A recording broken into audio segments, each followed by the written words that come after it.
came together with a formal group.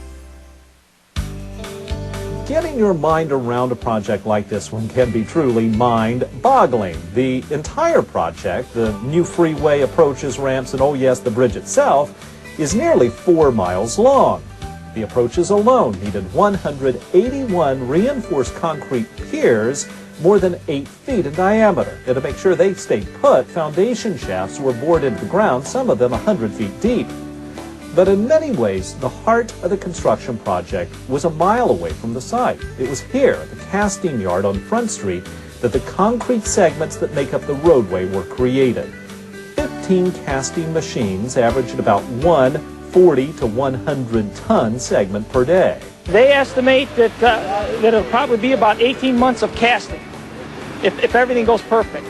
3,057 individual pieces perfectly matched within a few 1,000ths of a foot. That's about the thickness of a sheet of paper. They're completely hollow, as we've seen, and interlocking in such a way that when put together with a giant crane suspended above, well, they actually supported themselves during construction. It has the ability to carry its own weight until the cables are put in. Even though it looks like it's just hanging there. Right, that's called cantilever construction, which means build it out as you go, essentially. But of course, the signature piece of it all is the incredible center pylon. It alone is an engineering marvel. So how do you build something just 40 feet shorter than the city's tallest skyscraper in the middle of a fast-flowing river? Well, a 100-foot diameter steel ring was built first to hold back the water, and that was filled with sand to create a man-made island. Then 17 shafts were bored 15 feet into the bedrock below the river floor.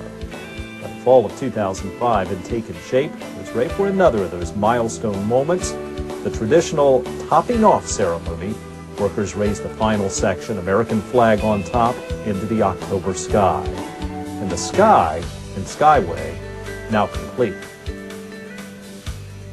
But for every major component of the bridge that steadily came together over more than 5 years, there were countless smaller details.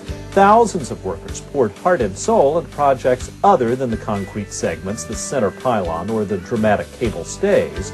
Millions of tons of dirt were moved in excavating. Painters, landscapers, electricians, virtually every trade imaginable expressed to the highest art form. And as we stand back and look at the extraordinary finished product today, that is the true art of the thing.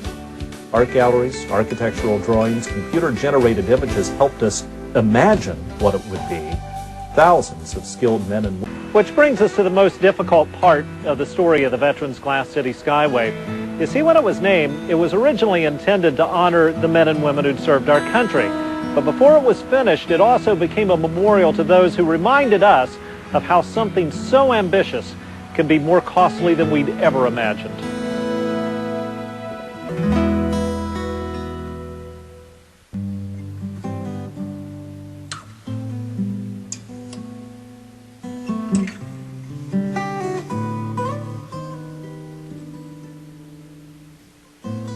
Whenever necessity and ambition combine in such a profound way, there's always risk.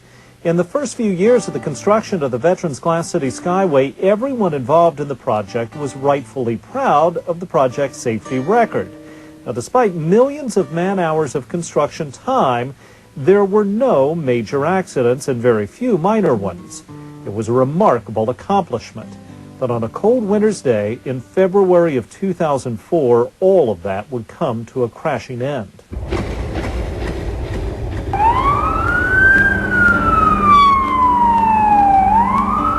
Mainline trusses on the new actuated bridge job, one of the big yellow trusses has just collapsed. It just went down below. Does anybody own it? I don't know. I'm on the tower crane. I can't see from here, but it looks like it went down unexpectedly, so I imagine there was somebody on it. But we concrete piers and collapsed. I got right here past the Craig Bridge and looked ahead, and all I see is a cloud of dust, and I saw the whole thing just like almost like aluminum foil. The whole thing just fell, and you can see you got guys trapped and stuff. It's just scary. Not only scary, but deadly. In the immediate chaos that followed, it was clear to the workers that in the tangle of twisted steel and machinery lay the bodies of co-workers injured and dying. We can confirm at this time that there have been 8 injuries. There have been 3 fatalities. Throughout the afternoon, the news coverage was intense, the scene somber and stunning. Hundreds of people, families of workers, and the curious gathered at the site to watch in disbelief as emergency crews and ironworkers